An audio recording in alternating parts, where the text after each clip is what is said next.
So I know some people don't really like Mondays that much. They look more forward to Fridays. But our next guest loves a Monday. And the reason he loves a Monday is that he knows a lot of you probably watching are regretting the day going into it because you got off of the diet this weekend and you're feeling not so great about yourself. And he's full of hope and optimism and support. So who I'm talking about, Dr. Tim deRoos from Infinite Health Centers, and he seems to always have a new best friend to bring with him.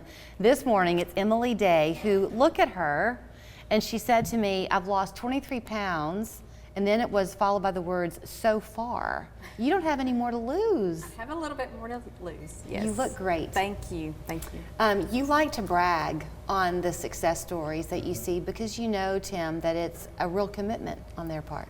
It is. Everyone comes in with a goal, so I'm their partner in helping them reach their goals. So with Emily, even though I said she's midstream, she's got a body fat percentage she wants to get to. We measure it and help her get there.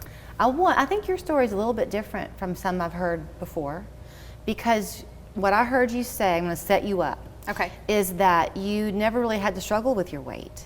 I've always had to watch my weight. You have? I've been able to keep it where I wanted it Okay. until like the last 5 years. Okay. And then it just started kind of creeping up then. And then for you, what happened is you would go back to your tried and true ways of losing it, and that wasn't working. Right, right. Do you know now why that wasn't working? I wasn't consistent, I think. And I wasn't eating all the right kind of foods, drinking the water, all those things we know we're supposed to do, but we don't always do.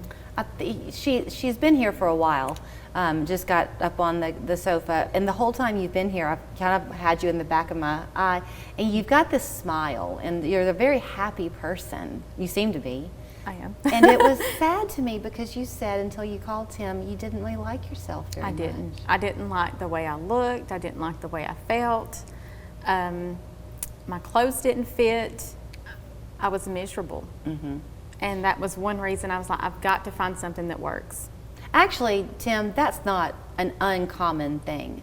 I mean, I don't care if it's just a bad hair day. When you don't feel good about yourself, it affects your mood. Yes. So part of what you're giving back to people is not just a healthy weight, it's a healthy outlook on life, right? Day one is tough for everybody when they come in. Many women especially are very emotional because, you know, weight loss has been a roller coaster type journey for so many people. But yeah, I mean, we give hope because even though many people have tried different plans in the past and failed, and that kind of takes a toll on us, right, in terms of our mental state, we give the hope that all the testimonials that we've had on our website and have sat on this couch, that's something that speaks to people directly, and it gives them encouragement in a way indirectly. But you know, I knew Emily had the light of Christ in her heart when I met her. We didn't get there in that conversation yet, but I could just tell.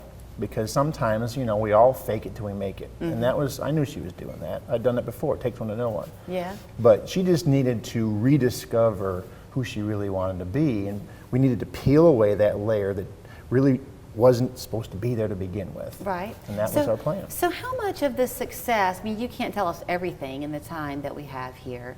We've talked to Tim enough to know that it's, when you mentioned the water, it's alkaline water. It's no sugar.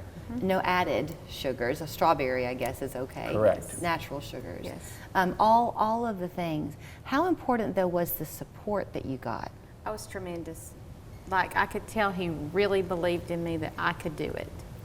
And he told me the first day I went in that he can tell when he talks to somebody if they're ready.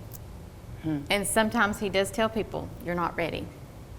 What is it that you see? Like just a misgiving in their eye where they're not quite following what you have to say? You know how it is you're intuitive. You're an intuitive Yeah. woman. That's what I told her. I said, it's the same kind of thing. You develop it over time.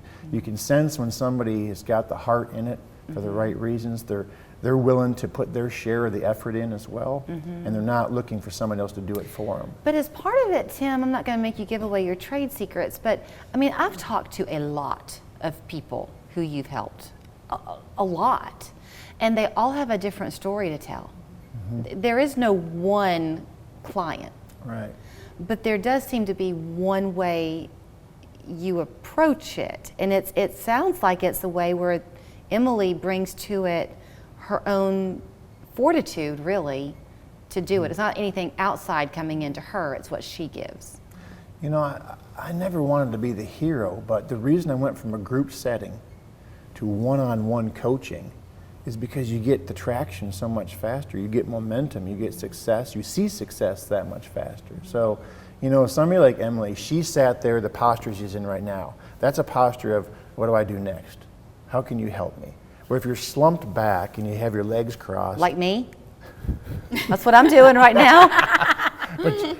But My back hurts in this chair. She was ready. She was ready in her heart and in her head.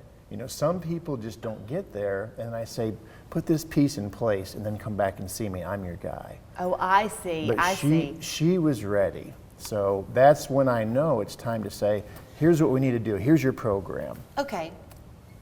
You've said this to me often too, that you have to be ready. That's a really key part. A lot of people have tried lots of different ways before they ever come through your door. Were you one of those people? Yes, I have tried, I feel like everything, yes. So when you were talking to Tim originally, did it seem like a foreign conversation? Was it brand new stuff you were hearing compared to what you had heard before? No, it's basically what we know we're supposed to be doing. Eating right, no preservatives, drinking lots of water. And I think one of the most important, or the most, I guess, influential things is not just Tim and the office, but my family has been very supportive. My husband, my boys, my parents, because if we go somewhere, can you eat something? Is there something there that you can eat? You know, make sure something you can have. And that's been, you know, and I look over a menu before I go somewhere to make sure I can eat so I don't, you know, mess up. I have like less than a minute, but real quick, was some of it a mental hang up at first? Yes, definitely. Okay. Yes. But now you don't feel restricted? No, and I feel like I can eat, and I'm full, and I'm satisfied, and I don't feel guilty about eating anymore. First consultation with you, I mean, you want people to kind of come into it prepared to be sitting up and on the edge of their seat, but it's complimentary? Complimentary, no cost, no obligation. Okay. Here's how you can get in touch with him, because you could be the next person on the rotating seat. That's right. Whenever Tim is here. It's drderoos.com is the website in Cleveland. There's their phone number as well. Thank you so much. Thank you, Jill. Every Monday, Emily, we have a tradition where we do the dad joke of the week. So here's this week's installment of your corny joke from our corny coworker, Jason Wright. He always makes us giggle. Hope he will you too. Your dad joke of the week, brought to you by West Yellowknife Trading Post.